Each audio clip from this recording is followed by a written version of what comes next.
Hello दोस्तों, welcome to my channel. मैं आज आप लोग के साथ एक cook fan fiction my soulmate का एपिसोड 15 एक्सप्लेन कर रही हूँ। और आप लोगों ने जो मुझे इतनी प्यारी प्यारी कमेंट्स करी थी, मुझे बहुत अच्छा लगा रीड करके। आप लोग के कमेंट्स बहुत ही अच्छे थे और thank you for your support. And आप लोगों ने बोला कि स्टोरी को लॉन्ग करने के लिए मैं ट्राई कर रही हूँ, स्टोरी को लॉन्ग करूँगी। ठीक है, अभी हम लोग स्टोरी को एक्सप्लेन करते हैं। जोंकुक काफ़ी टाइम से रूम में नॉक कर रहा था, बट तेई दरवाज़ा नहीं खोलता है, तो जोंकुक दरवाज़ा खोल के अंदर जाता है। एंड तेई को वेडिंग ड्रेस में देखकर काफ़ी शॉक्ड हो जाता है। तेई बहुत ज़्यादा ब्यूटीफुल और हैंडसम लग रहा था, बहुत ज़्यादा प्रिटी था। जोंकुक तेई के पास आता है और तेई को अपने डार्केस्ट आईज से घूरने लगता है।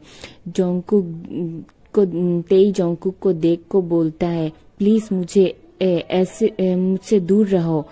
तो जोंकुक तेई के लिप्स में इंडेक्स फिंगर रखता है और अपने सेक्सी वॉइस में बोलता है, उफ बेबी बियर, तुम इतनी प्रिटी दिखोगी तो मैं खुद को कैसे कंट्रोल करूंगा। तुम्हारे लिप्स इतने सॉफ्ट कि मुझे खा जाने को मन कर रहा है।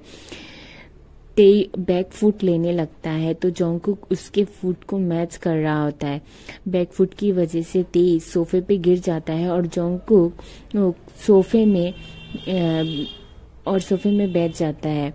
जोंकुक तेई की तरफ झुक के तेई के चिन को ऊपर की तरफ कर बोलता है, बेबी बियर, रोना बंद करो। तो तेई और जोर से रोने लगता है। जोंकुक फिर से तेई को बोलता है, बेबी मैं तुम्हारे आईज में टीयर्स नहीं देख सकता, प्लीज रोना बंद करो। लेकिन तेई जोंकुक की बातों को इग्नोर कर रहा होता है।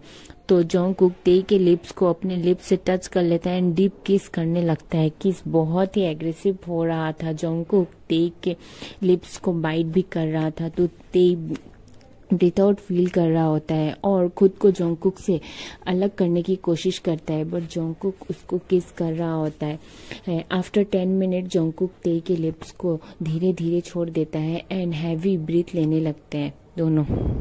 फिर जोंकुक तेई को उठाता है और बोलता है, चेंज करके रेडी हो जाए, आज हम डिनर बाहर करेंगे। पर तेई गुस्से में एक नॉर्मल शर्ट पहनता है। वो शर्ट बहुत ही ज्यादा पतला था, तो तेई का शोल्डर और चेस्ट थोड़ा थोड़ा दिख रहा होता है। तो तेई प्लेन नॉर्मल शर्ट में भी बहुत ज़्यादा इनोसेंट और ब्यूटीफुल लग रहा था। तो जोंकुक रेडी होके ऑलरेडी लिविंग रूम में तेई का वेट कर रहा होता है।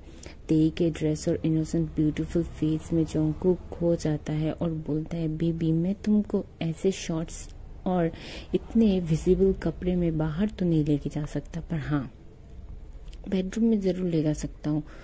तुम ऐसे मेरे सामने आना, बट बाहर नहीं। तो तेई फट से रूम में जाता है और फुल बॉडी कवर वाला ड्रेस पहन कर आता है और उस ड्रेस में भी तेई बहुत ब्यूटीफुल लग रहा होता है। जोंकुक उसे बहुत ज़्यादा एक्सपेंसिव रेस्टोरेंट में लेके जाता है और वहाँ डिनर करते हैं। साथ में काफ़ी पिक्चर्स भी उठते हैं। डिनर खत्म करने के बाद जोंकुक तेई को उसकी मम्मी पापा के घर लेके जाता है और तेई को बोलता है, बेबी बियर, मुझे मन तो नहीं है तुम्हें अकेला छोड़ने का, पर मैं तुम्हारे फीलिंग्स को नज़रअंदाज भी नहीं कर सकता। एंड तेई को उसके पेरेंट्स के घर छोड़ के अपने घर आ जाता है। एंड नेक्स्ट डे मॉर्निंग जोंकुक सुबह उठ के रेडी होता है तेई को पिक करने के लिए, पर उससे बाद शुगा का कॉल आ जाता है। एंड जोंकुक शुगा के साथ काफ़ी टाइम बात करता है एंड तेई को कॉल करके बोलता है कि मैं तुम्हें पिक करने लेने शाम को आऊँगा। जोंकुक रेडी होके ऑफिस चला जाता है एंड ऑफिस में कुछ वर्क था जिसकी वजह से उसे थोड़ा लेट हो जाता है। एंड ऑफिस वर्क कंप्लीट करने के बाद वो डायरेक्ट शुगा से मिलने के लिए जाता है और लंच भी वहीं करता है। रेस्टोरेंट में जाके देखता है कि शुगा और जिन जोंकुक का वेट कर रहे हैं। जोंकुक जाता है तो बोलता है, क्या बात है, सब लोग आज पार्टी कर रहे हैं, सबका आज पार्टी करने का मूड है। तो शुगा बोलता है कि नहीं, मैं आज बहुत इंपॉर्टेंट बात बताने के लिए तुम दोनों को यहाँ पे बुलाया हूँ। तो जोंकुक थोड़ा शॉक्ड हो जाता है और बोलता है कि ऐसा भी क्या बात बताना है आपको। तो शुगा बोलता है, पहले बैठो तो सही, लंच करो फिर बताता हूँ। तो वो लोग लंच करते हैं। लंच करने के बाद शुगा जिन और जोंकुक को अपनी और जिमिन की शादी की बात बताता है। जोंकुक और जिन दोनों ही ये बात सुन के शॉक्ड हो जाता है कि शुगा अचानक से क्यों शादी कर रहा है। उन्हें लगता है कि ये एक बिजनेस मैरिज है, इसीलिए वो शादी कर रहा है फोर्सली। तो जोंगकुक उसे कहता है कि आपको फोर्सली किसी से शादी करने की कोई ज़रूरत नहीं है। तो शुगा कहता है नहीं, मैं फोर्सली किसी से शादी नहीं कर रहा हूँ, मैं खुद की मन से शादी कर रहा हूँ। क्या तुम लोग मुझे इसमें सपोर्ट करोगे? अभी हमारी शादी में काफ़ी लेट है। जोंगकुक, तुम तो इतनी जल्दी शादी कर रहे हो, मुझे तो समझ में नहीं आ रहा है कि तुम क्या कर रहे हो।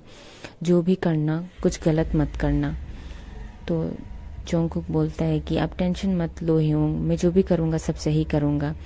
जिन और शुगा जोंगकुक की शादी के लिए काफ़ी एक्साइटेड होते हैं और बहुत सारी बातें करते हैं।